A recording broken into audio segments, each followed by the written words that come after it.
The BFG Chapter 8, SNACSTV.com.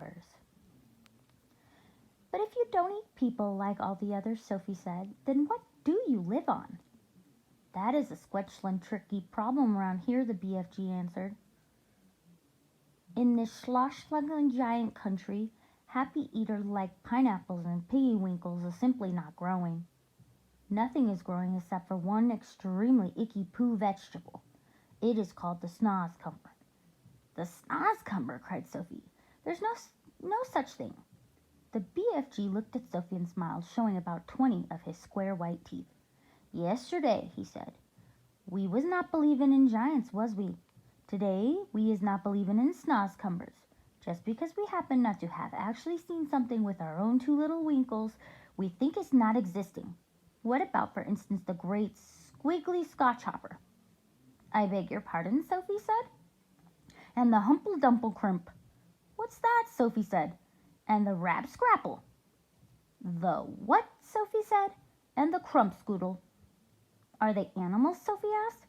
They is common animals, said the BFG contemptuously. I is not very known all giant myself, but it is seemed to that you is absolutely know nothing human being. Your brain is full of rotten wool. You mean cotton wool, Sophie said. What I mean and what I say is two different things, the BFG announced rather grandly. I will not show you a SNACSTV.com. The BFG flung open a massive cupboard and took out the weirdest looking thing Sophie had ever seen. It was about half as long as an ordinary man, but as much thicker. It was as thick and around in grith as a permulator. It was black with white stripes along with its length, and it was covered all over with coarse knobbles. Here is the repulsant SNACSTV.com, cried the BFG, waving it about. I squoggle it. I piss-pies it. I dispunge it. But because I is refusing to gobble up human beings like the other giants, I must spend my life guzzling up icky poo SNACSTV.com instead. If I don't, I will be nothing but skin and groans. You mean skin and bones, Sophie said. I know it's bones, BFG said, but please don't understand that I cannot be helping it if I sometimes is saying things a little squiggly. I is trying my very best all the time. The big friendly giant looked suddenly so forlorn that Sophie so quite upset. I'm sorry, she said. I didn't mean to be rude. There never was any school to teach me talking to giant country, the BFG said sadly. But couldn't your mother have taught you, Sophie asked. My mother, cried the BFG. Giants don't have mothers. Surely you is knowing that. I did not know that, Sophie said. Who ever heard of a woman giant? Who ever heard of a woman giant? Shouted the BFG, waving the SNACSTV.com around his head like a lasso. There never was a woman giant, and there never will be one. Giants is always men. Sophie felt herself getting a little muddled. In that case, she said, how were you born? Giants isn't born, the BFG answered. Giants appear, and that's all there is to it. They simply appears, the same way the sun and the stars. And when did you appear? Sophie asked. Now, how on earth could I be knowing a thing like that, said the BFG. It was so long ago, I couldn't count. You mean you don't even know how old you are? No, giants is knowing that, the BFG said. All I is knowing about myself is that I is very old, very, very old and crumply. Perhaps as old as the earth. What happens when a giant dies? Sophie asked. Giants is never dying, the BFG answered. Sometimes, and quite suddenly, a giant is disappearing and nobody is never knowing where he goes to. But mostly us giants are simply going on and on like whiskey time twiddlers. The BFG was still holding the awesome SNACSTV.com in his right hand, and now he put one end into his mouth and bit off a huge chunk of it. He started crunching it up, and the noise he made was like a crunching of lumps of ice. It's fliffing, he spluttered, speaking with his mouth full and spraying large pieces of SNACSTV.com like bullets into Sophie's direction. Sophie hopped around on the tabletop, ducking out of the way.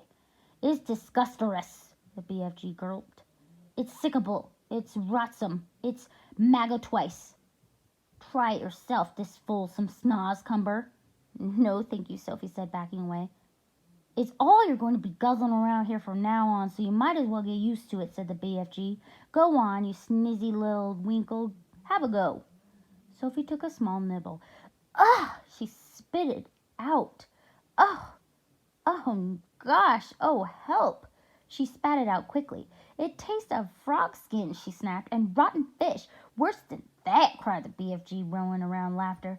To me it is tasting of clock coaches and slime winglers. Do we really have to eat it? Sophie said.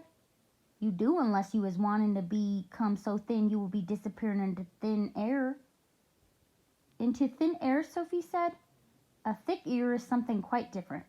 Once again, that sad, winsome look came into the BFG's eyes. Words, he said, is oh so tickling me all my life. So you must simply try to be patient and stop squibbling. As I am telling you before, I know exactly what words I was wanting to say, but somehow or another, it is always getting squiddled around. That happens to everyone, Sophie said. Not like it happens to me, the BFG. I speak in the most terrible Wiglish. I think you speak beautifully, Sophie said. You do? Cried the BFG, suddenly brightening. You really do? Simply beautifully, Sophie repeated. Well, that is the nicest present anybody has ever given me in my whole life, cried the BFG. Are you sure you was not twiddling my leg? Of course not, Sophie said. I just love the way you talk. How wondercrump, cried the BFG, still beaming. How whoopsie splunkles. How absolutely squifflin'. I is a slutter. Listen, Sophie said, we don't have to eat snozzcumbers. In the field around our village, there are all sorts of lovely vegetables like cauliflowers and carrots. Why don't we go get some next time you go visiting? The BFG raised his great head proudly in the air. I is a very honorable giant, he said. I would rather be chewing up rotten snozzcumbers than snitching things from other people. You stole me, Sophie said. I did not steal you very much, said the BFG, smiling gently. After all, you is only a tiny girl.